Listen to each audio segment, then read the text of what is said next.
No, Dr. Joseph got Thomas Harrison to put it on the phone. No, it's pretty good. This is not going to be bothered.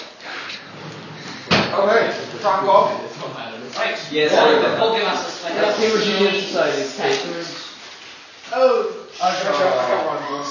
You know what the motion is? It's section B is free as a glass of water. They asked me to speak first just to sort of explain what the motion means, because they can't both do it themselves. I'd like to. No, please, Paul. Okay, yeah. The motion is whether, section B is free as a glass of water, as in, should we have sex before marriage, secondly, should there be any limits on where sex takes place, what kind of sex we have.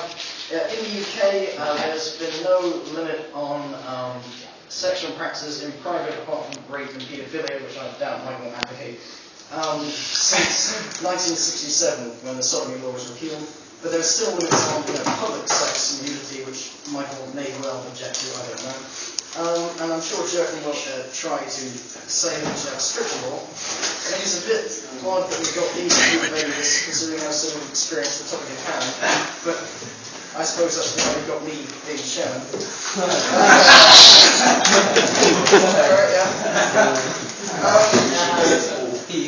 Yeah, so I suppose quite a good example of sex being free compared to sex not being free is Russia. In communist Russia, they got rid of marriage and just allowed sex to be completely free, no laws on it whatsoever. And I'm sure both of them will use that as a case study. So that'll be quite interesting to see. I think that's all I've got to say. We'll do a vote at the end just to see who argued better, but we won't do a vote at the beginning because I think everyone. Well, yeah. Are we doing it on who debated better? Yeah, we debated better. But I might also see if anyone was swayed. I think that's fine. There we go. So, There's two speeches, I think, then questions, then another two speeches. We'll go on and one to go back. Yes, One yes. to two. Okay, good.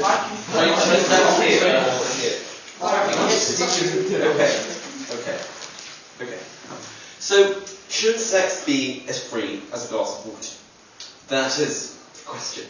So I'm going to approach this motion today by looking at, first of all, the benefits to the individual and how I think sex enhances quality of life, and what I think, given this fact, the state should remove any limits on it, and it should in fact encourage it and encourage people to engage in it.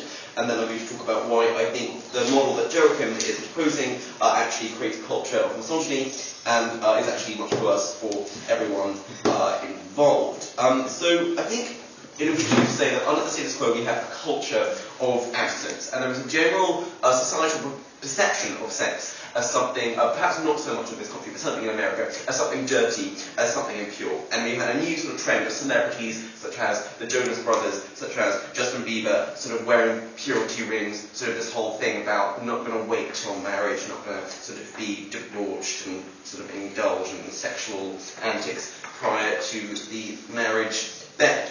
And whilst on the face of this might seem charming and wholesome and all the rest of it, I actually think these sort of things are really, really harmful. So I'm going to talk about that now. Just I think the first thing to say on the subject is that pretty much everyone does have sex before marriage. I think 95% of us, the latest study showed, people have sex before marriage. And if you think this is just a sort of modern times and it used to be different in the past, 2 generations ago, so our grandparents' generation, still 9 out of 10 people didn't wait till they were married. So most people do. And of course, I would never claim it simply because lots of people do it.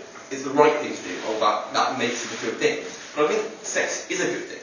I'm going to talk a bit now about just some of the benefits that I think sex can bring to people's lives, and why and why I think it can enhance, why having it can enhance someone's quality of life. So in terms of the happiness sex brings to you, it's actually better than money, right? A study done by the collaboration between the University of Warwick and the University of Durham analysed between several patients that they took in, like how having sex affected their psychology. And what they calculated that was that people who had sex once a week, if you have sex once a week as opposed to once a month, that is equivalent to $15,000 extra per year in terms of happiness. So it actually makes sex make you happier than money. They found that generally people who were poorer and had lots of sex were more fulfilled than people who were rich but didn't have that much sex. So sex makes you happy, which is a really great thing. So yeah, lots of sex. So that's good.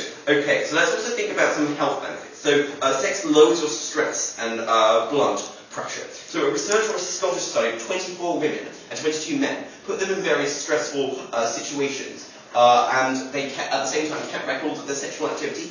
And the stressful situations included public speaking and doing maths problems out and out in front of a large audience. And what they found was that after having put these people in these stressful situations, the people who had intervals responded better to stress than those who chose not to engage in sexual behaviours or didn't engage in them to such a great extent. And it found that blood pressure, so the bottom number of your blood pressure, tends to be lower in people who have sex often. So sex is really healthy in this regard. Other benefits of sex include it boosts immunity. Having sex once or twice a week has been linked with high levels of an antibody called immunoglobulin A, or IgA, which can prevent you from getting colds or other infections. And a study by the Open University had 122 college students keep records of how often they had sex, and also they provided saliva samples. And what was found was that the ones who had sex once or twice a week had higher levels of this antibody than the students who didn't have sex as much. So that's really great. Sex can burn calories. It can help to prevent coronary heart disease. A study of I think 20 British men found that the ones who had sex 2 or 3 times a week were half as likely to develop coronary heart disease as the ones who had it once a month. There's a widespread belief, I think, that sex leads to strokes, but it was claimed by the same people who conducted the study. I think they're from University of Warwick. They also concluded that there was actually no link between sex and strokes. That's really good. Final thing I'm going to talk about is better self-esteem. So the University of Texas, researchers from the University of Texas calculated that they did a survey of all the reasons why someone might choose to have sex, and they chose they identified raising self-esteem as one of 237 reasons why someone might. That's really great. And according to the family therapist Gina Ogden, she said that, quote, one of the reasons people say they have sex is to feel good about themselves. Great sex begins with self-esteem. If the sex is loving, connected, and what you want, it raises it, end of quote. So it makes you feel good about yourself. So that's really great. For all these reasons, I think, given these reasons, I think given this information, there are 2 reasons why, therefore, sex should be free, and people should be free to have sex before marriage. The first thing to say is just that when it brings all these benefits, when you are emotionally and psychologically mature enough to have sex, which for most people, but overwhelming majority of people, in fact, will be prior to when they marry, it seems to me to make no sense to wait when you can have it, when you could have it before and enjoy all these benefits for longer and thus be healthier. I don't really think waiting makes very much sense in that regard. But moreover, I think by not waiting, you cause many problems. So what are these problems? So I think because humans have a natural desire for sex, and attempts to prevent people from having sex have pretty much never worked in human history. By trying to prohibit sex before marriage, what happens is people just marry earlier. Because people want to, start having sex as soon as possible. So if they're now only having sex with their marriage, they're going to be marrying really young. They're going to be marrying in their early 20s. And the evidence shows that early marriages lead to inevitably lead to more conservative views about marriage and gender. And research has shown that these types of marriages are far unhappier and have far higher divorce rates. If you look at some evidence, the most conservative states in America, the most Republican state in America is Oklahoma. And Oklahoma also has the highest divorce rate of any American state, and I would suggest that this is because most people in Oklahoma have very conservative views about gender. People in Oklahoma are marrying much earlier than they are in nice liberal states like Maine or New York or Massachusetts or wherever, and thus it's very telling that these states are all have the lowest divorce rates in the United States compared to states like Oklahoma and Wyoming, which are very high divorce rates. So yes, these sort of conservative values that I imagine Joachim's going to be defending later in the speech actually lead to unhappier marriages, and the sort of stable family unit that Joachim loves so much is actually hindered by what he's proposing, because what he's proposing leads to unhappier marriages, thus a less nice, stable home with which to bring up children. So it's in Joachim's interest to defend this motion. Moreover, studies have shown that that women who marry late in life and are financially independent are actually the least likely group in society to get a divorce. So I think this shows quite conclusively that it is feminist values far from sort of hindering the family unit and tearing it apart from within, as social conservatives such as Melanie Phillips would have you believe. Feminist values, in fact, are the best way of ensuring that the family unit is stable, best way of raising children, really, really good thing. And because one of the byproducts of this feminist belief is earlier sex and not waiting until marriage, I therefore would suggest that sex before marriage is a really overwhelmingly positive, great thing to do, and it's something that the state could and should encourage. And I suppose that's the end of my opening remarks. So I would conclude by urging you to support this proposition and to, yes, allow people to fulfil all their darkest, deepest desires.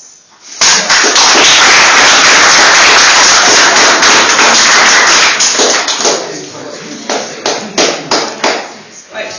I want to begin by underlining the supreme and overriding importance of the subject at hand, thereby attempting to rebuke, the frivolous attitude of Mrs. Sacker, or rather of the majority both in this room of libidinous teenagers and in the world at large. Sex is not tennis. Sex is not cake. Sex is a power, a roaring almighty force. Ever since poetry began, from Sappho to Chaucer to Shakespeare, love has been described as equal to fire. And the aim of my speech today is to push this allegory all the way, to demonstrate that it is an energy which, if carefully controlled and disciplined, can bring indispensable warmth to a family. But if it is not enclosed within a hearth, if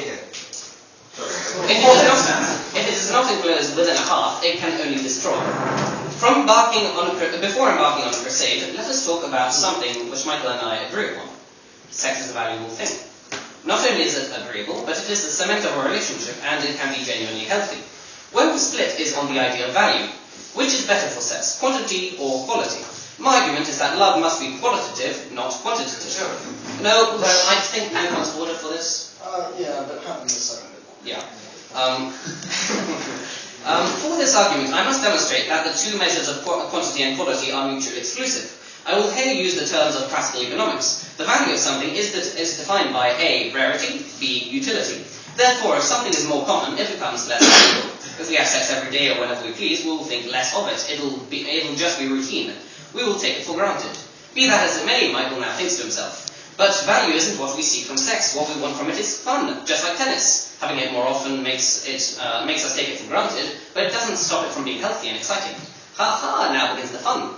The bulk of my argument is that the fun of sex, what makes it a unique experience, is precisely its value.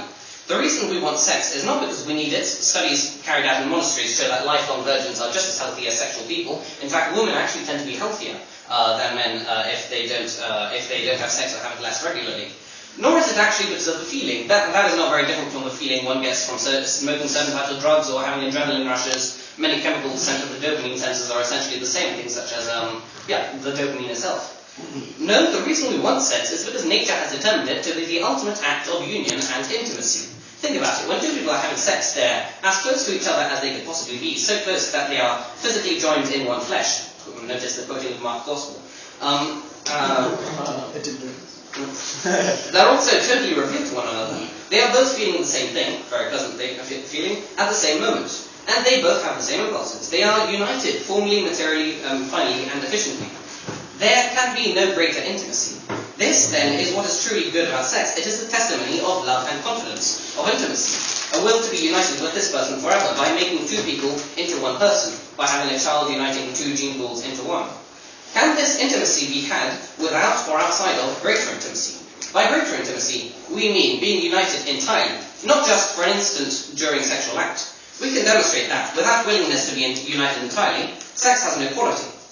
To be willing to be absolutely intimate and united with someone, one needs to be willing to get married. Marriage, as I have argued before at this society, is not just something invented by society. That's what it becomes when governments like this one start interfering with it. Marriage is the way two people can be absolutely united and intimate, or made into one thing. In marriage, people are joined formally, or they are seen as a holistic entity. They are joined materially, or joined into one physical body, their child. They are joined efficiently, or they have a clear beginning to their union, the ceremony. And they are joined finally, or they have a common goal. This is the most mystically complicated bit of it, so I'll call it infinity. We now see that the lust for instantaneous intimacy in sex is at heart a lust for true absolute intimacy in marriage.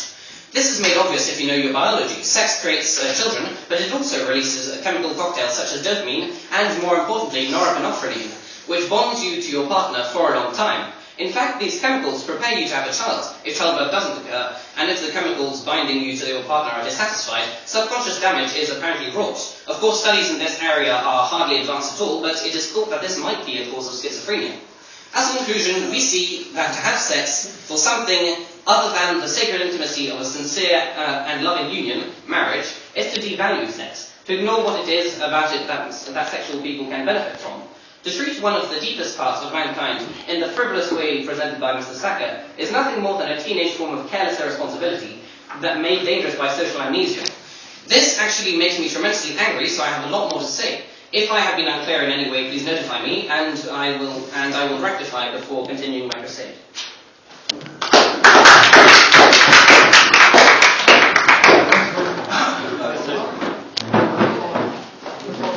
Wait, what? Let go. No, Tyler, where are you going? Wait, what?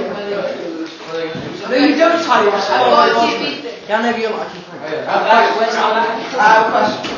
Right, got a bit of question on the second one. Fine. So now I suppose we have questions, and you can either answer them now or wait and answer them later. It's probably going to be more interesting. Yeah, we'll answer them in our last speech. Yeah. I was just asking. I'll give you that. Hang on a second. I just have a question for Joe. I also have one for Michael. Joe, if you say sex is not money, it's not cake, it's not tennis, then how can you kind of use sort of the kind of analogy that if you have more of it, it becomes less valuable? Because basically, essentially, you kind of objectified it in the same way that you disputed money, which is objectified.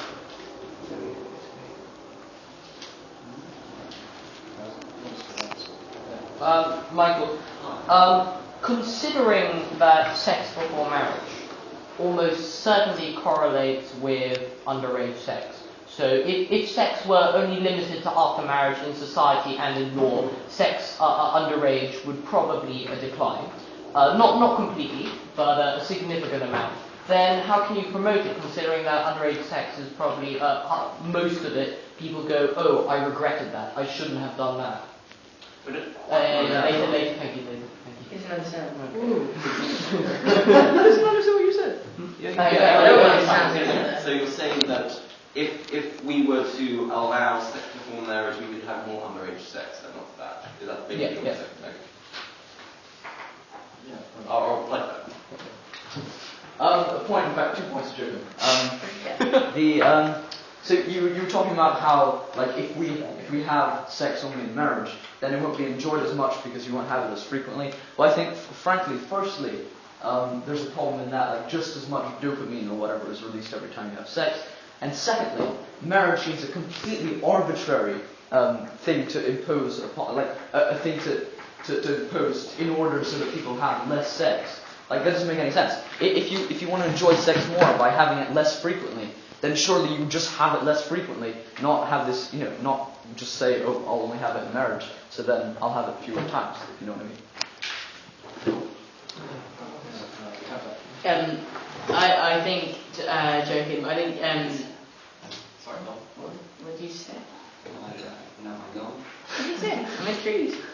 Go, shut up, Taco, let's go. Anyway, I think you said that having sex after marriage, it's more quality because you get intimacy that you do share. If someone is against marriage, if someone is against the idea of marriage, why should they therefore be forbidden from having sex? Because if they don't want to get married and not allowed to have sex, it doesn't quite seem fair. I have a question for Joachim and a question for Michael. Firstly, for Joachim, I'm just asking you to ponder, because you say that it is not the job of the state to impose upon marriage. What you say is the highest, the most important, an institution in itself, regardless. But surely then it is not also the role of the state to impose upon everybody else who disagrees with this point of view. And Sorry, why can you should speak from the beginning? why should the state not promote choice? For example, essentially the nature of Michael's argument, instead of imposing a view upon everybody else. And for Michael, what do you think of the social implications of this policy?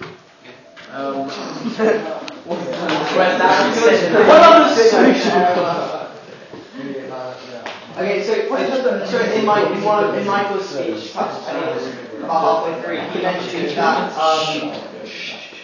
So in Michael's speech, he mentioned that that 95, what was the figure? 95% of people have sex before marriage. Yeah. So then when you said a lot of people are marrying in order, like early on, in order to have sex, surely that doesn't apply to very many people surely that doesn't apply to many people at all, only 5% of the people who are using That's a sick point. Well, yeah, it's true. Statistic, Tim. Yeah, Any more questions? Yeah. Only 5%. I think that is trying to capture the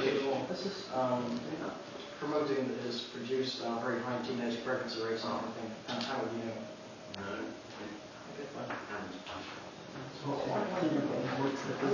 I watched this on that one recently. I didn't actually intend to promote teenage pregnancy. Right, so any other questions or shall we go ahead? Oh yeah. Joachim, have you considered the economic concessions with sex during marriage? So what? Beg your pardon? Can you consider it, please? What? Just less people? Answer the question. You think I'll answer that? Okay, let's go. Let's crack on. Okay. Right. Michael, Yeah, that's it's a good one. The beneficial.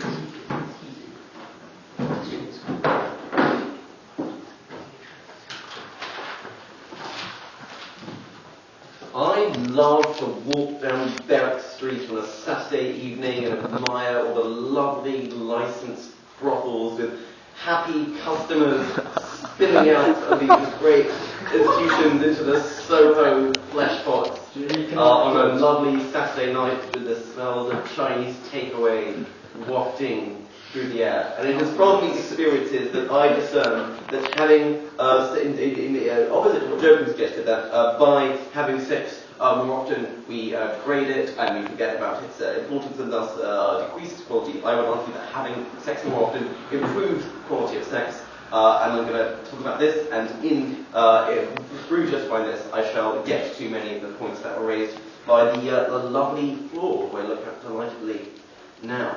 Okay, so first of all we have this idea about sort of when we have sex more often, sex gets less good. And I'd say that actually by having sex before marriage, we actually improve sex within the marriage, and thus we have a much better family, we have a much more loving family, and their children improve, think of their lives improve, think of the children, children are a really important stakeholder in this.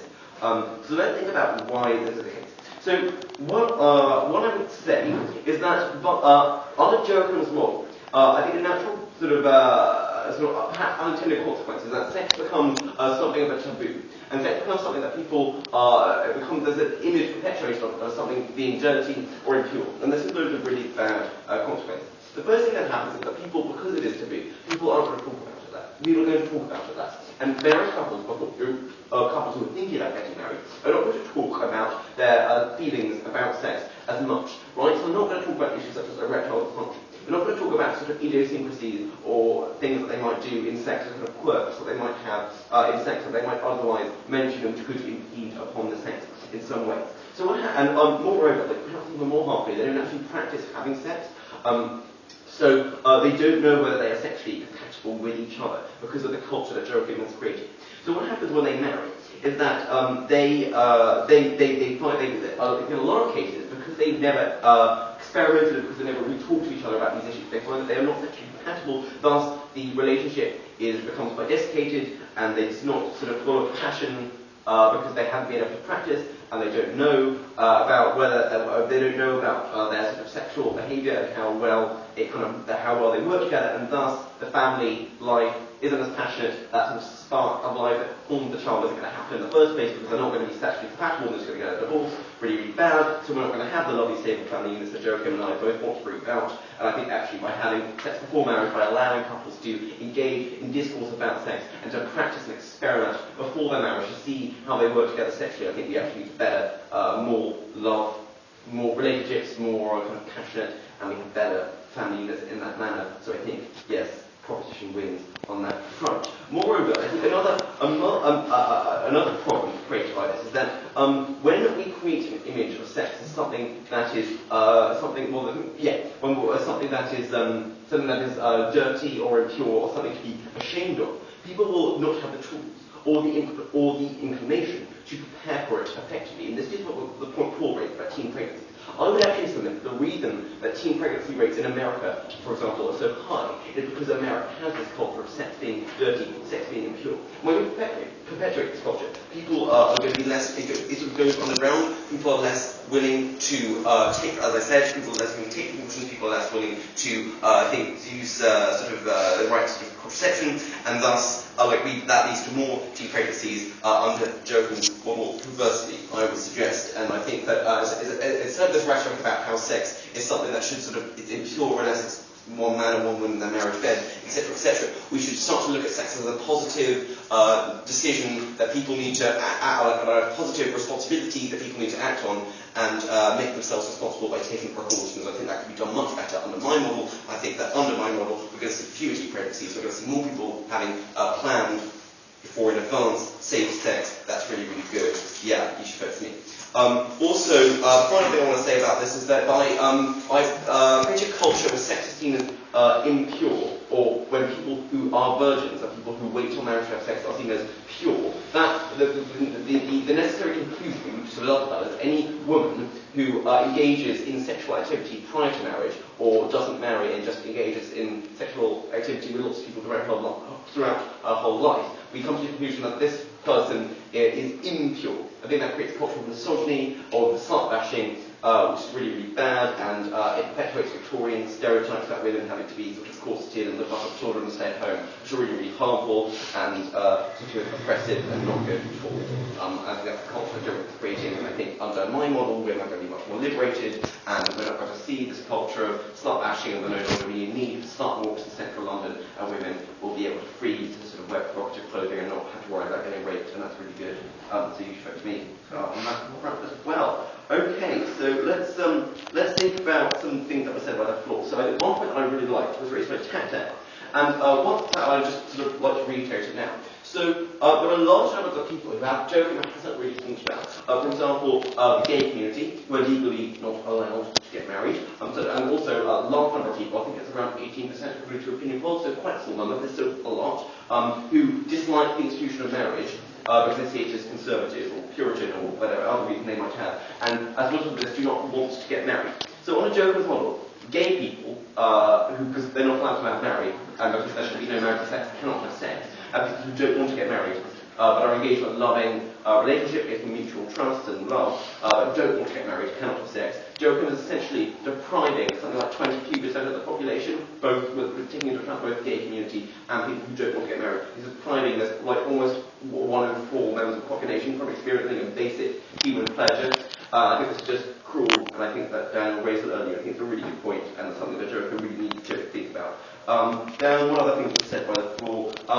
I've written something. Oh yes, we had this point about underage sex, and artists going to underage sex more if my model is implemented, and I think I've already dealt with that.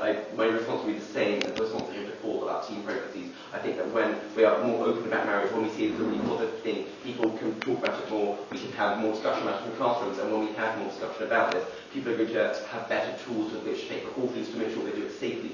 Thus, they're going to be better informed, and problems such as teen pregnancy, problems such as underage sex, become less prevalent. I think if we have a culture more open about sex, the less it's freer, and people do more. I think that.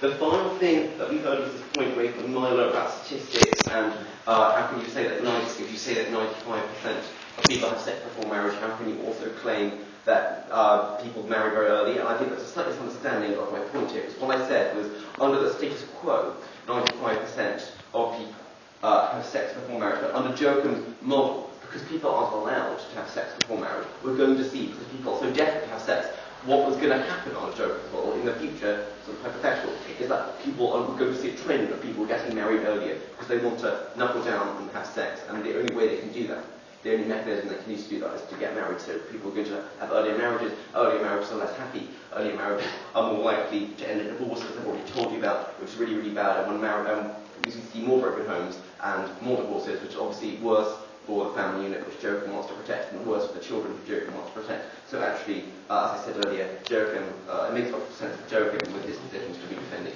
his motions. So I think that really concludes what I have to say. I hope that's answered your questions and shed some more light on my belief. So yes, I ask you to consider to vote for this proposition. Thank you very much indeed.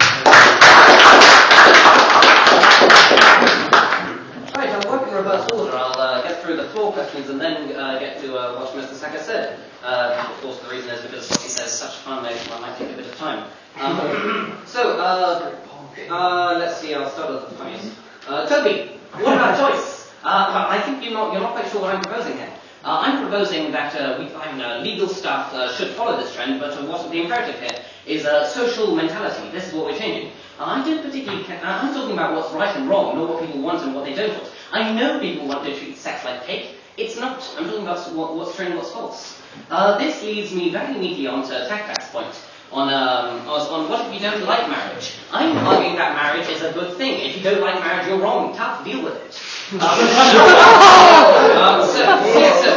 why would someone not want marriage? Well, marriage, as I've argued, is not some random invention modelled by society. It becomes that when governments interfere with it. What marriage is a way of getting to an absolute union. If two things become one thing, then they have to share four causes: efficient cause, or how they got into one thing; final cause, or they have to have a common purpose; physical cause, or they are physically one thing; and what's that other one? Formal cause, or they are seen as a holistic entity. Marriage does that. No other union does. If you're not married, then you don't have the holistic entity. You're not seen as a couple. You're seen as two people. If you don't have children, you're not a physical material entity. You're physically two separate people. Children are the mixture of two genetic sequences. The thing that defines someone, the genetic sequence, into one person. The two definitions of two different people are mixed into one definition of one person. Then, efficient cause, there is no union like marriage that has a clear-cut beginning in the way that marriage does, an important ceremony. And what else do I want? Yes, final cause. Marriages, when they are properly done, don't have a sort of no real purpose. That you're just united to someone because you like them. You've got a purpose, and there's someone who has the same purpose as you, and you're both in love with that purpose, and that's the type of marriage that actually lasts. Is the type of marriage which is under the genuine definition of marriage. Shaking your head doesn't do any good. Then that leads me on to Marosa's point. His first point about what's the point of marriage when we're talking about when what I'm against is infrequency. Or frequency, rather. Well, of course, I've just said that marriage has to be the greater intimacy, the willing to be united with this one person in four causes. And sex has to exist as the instantaneous projection of this willing of the greater intimacy. So that's not, you interpreted my argument as just not liking frequency. It's not. There's something tremendously, and I think this might be when I lead on to Michael's point. Actually, I'll answer Milo's point before that.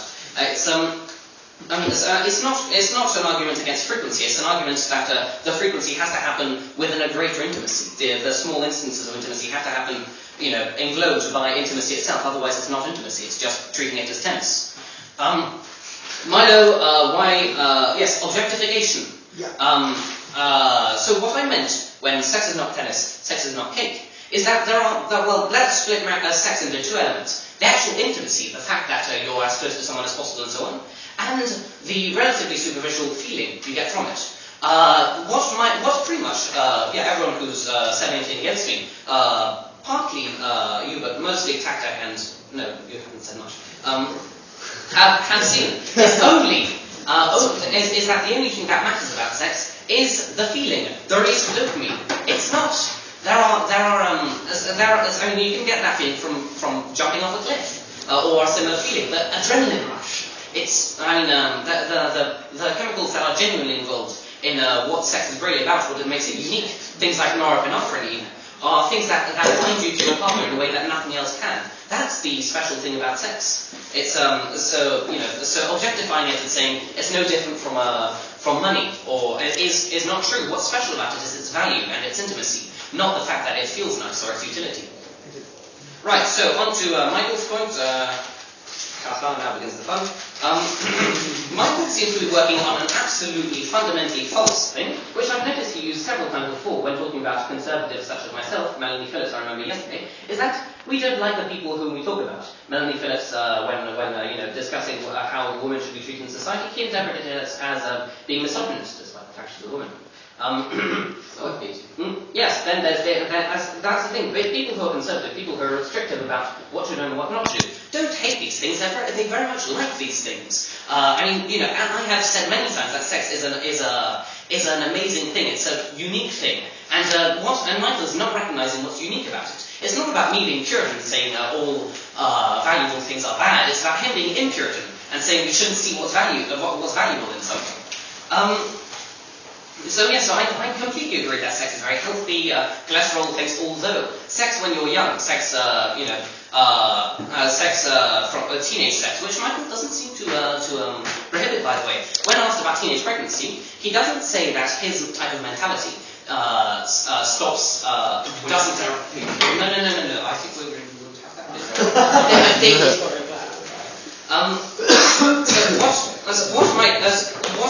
What I think Paul was intending Michael to say is that for some reason this sex is free as a glass of water mentality wouldn't lead teenagers to having sex. What Michael actually said was that yes, it leads teenagers to having sex, but you can have abortion. You can kill a child. That's the way out of his teenage pregnancy thing.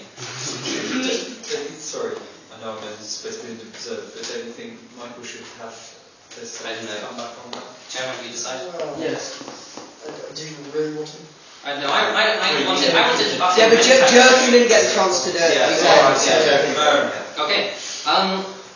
So social insecurities. I think that another illusion you're labouring under is the idea that sex is like cake in the sense that or food, in the sense that if you don't have it, you start starving and withering away and dying. That's not the case. There are loads of virgins out there who are just, who are heterosexual or homosexual, but who just don't have sex. It's not, that's, I think, when you did your speech on David Hume, I think that's the central mistake which Hume himself was making too. That the reason we starve for food and water, rather than lusting for food and water, is because we actually need it, whereas we don't need sex. Studies, as recently said, studies carried out in monasteries and on people who are genuinely virgins show that they are just as healthy. They perhaps have a bit more cholesterol, but the stress isn't necessarily there. Oxytocin, by the way, is the chemical in sex that makes you less stressful, and it only lasts about a couple of days. Let's see. So, what was I doing that? Never mind. I think I made my point. Are they virgins by choice outside living? Sorry, I shouldn't take studies. But what are we... I'm sorry? What? I was discussing whether virgins are healthy or not. Choice has nothing to do with the matter. Choice has nothing to do with the matter. It's virgin... are virgins healthy or not? It doesn't matter whether the virgin's stuck in a cell and unable to have sex, or it's a virgin of their own free will. It always has the same effect. There is no difference between... There is no deep, healthy difference between people who have sex and people who don't. So from that, I think it's silly of you to say that people have always wanted sex so much. It is undeniable that if the community says only have sex within marriage, people who do have sex outside marriage are shamed and what you call slut shaming, and that as a result does genuinely dramatically decrease the number of people who have sex outside marriage. I think so. From there, I think I'll deal with your point on experimentation. You kind of skipped over it, but if I'll clarify what he meant to say more. Hurry up a bit. If you want me, then just why didn't you pass him? Just shut up, I'll give you the chair. Sorry. Experimentation. What he means is that by experimentation, the car analogy, you need to drive a car before you buy it. That's committing two fundamental flaws. We don't buy this. This car is not meant to be bought to have sex with it. It's meant to be bought because you're extremely intimate with it. Driving the car means being intimate with it in the greatest sense. So that means that sex is not. If you want to drive the car before you buy it, just make sure you're very intimate, and then buy it, and then have sex, which is a smaller part of the buying, maybe the acceleration pedal. Then the second flaw is that if you look at what he actually means by experimentation, driving the car driving the car in order to see if you're going to buy it, to see if you like it, doesn't work unless you drive several cars and see which one you prefer. Obviously, that's a bad thing, because, as I've said, once you've given away your intimacy or your virginity, you can't get it back. I believe it's in Full to the Corinthians that it says something along the lines of, if you have sex if you divorce, then you've actually committed adultery against your old wife if you remarry, because it's not a matter of the social status, it's a matter of the fact that you've given your intimacy to someone. You're not going to get it back and be able to give it to someone else. So that's fundamentally flawed in that by saying, by assuming that experimentation is a good idea, you need to assume that promiscuity is a good idea, which I refuted. Is there anything else to it? Conservative views. Do I need to say anything more on that? I think I might have actually. Prohibition, the early marriages. Well, no, it wouldn't really. I mean, we're talking about changing mentalities here, not changing legal stuff. So no, under mentalities, people didn't generally have much early marriages. We're not talking about 60 years ago when your type of liberal, frivolous mentality starts setting in. That's the only time in the past when you bothered to mention. I'm talking about Middle Ages and 17th century and all that, when my mentality was about. And there weren't that many early marriages. Well, thank you very much.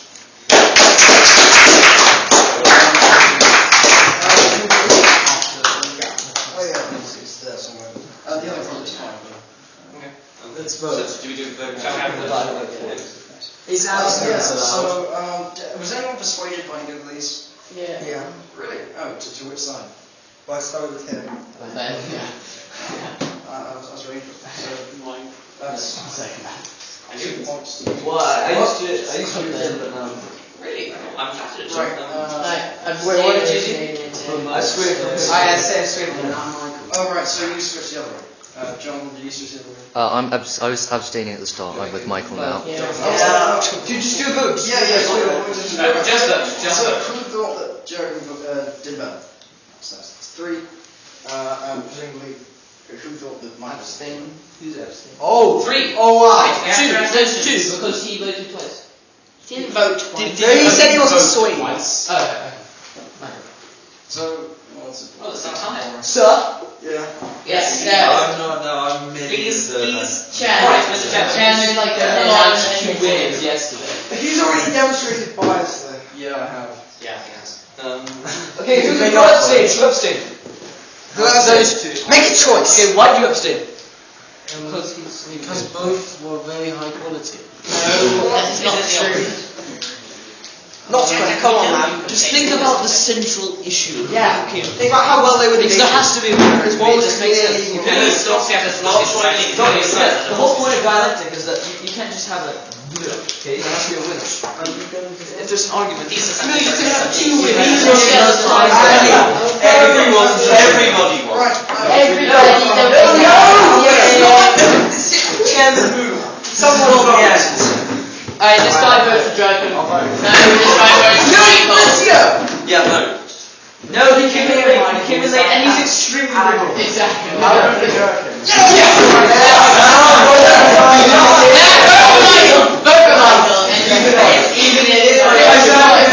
For your participation, this is my first experience of the Junior Philosophy Society, and I'm very impressed both with the quality of both the speakers. I thought excellent talks on both sides. Very difficult, complicated thing because it's social, it's emotional, it's physical, etc., etc.